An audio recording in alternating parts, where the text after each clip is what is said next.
भिवानी में मानसून की पहली बारिश ने दस्तक दी है। बारिश में लोगों ने भी खूब मजा लिया और कहा कि बारिश ने गर्मी से निजात दिला दी है। बारिश ने पूरे शहर में पानी पानी कर दिया है। पहली बारिश में लोगों ने खूब आनंद लिया और कहा कि इस बारिश से गर्मी से निजात मिली है। लोगों का कहना है कि बारिश से बहुत मजा आ रहा है।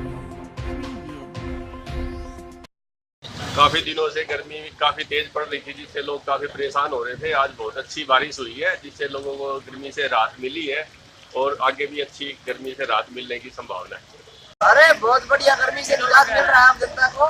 ठीक है, और इस बारिश का इसी जिसका इंतजार था उस तरह की बारिश हो रही है। बहुत अच्छी बात है, जनता के लिए बहुत अच्छी बात है, गर्मी कम होगी।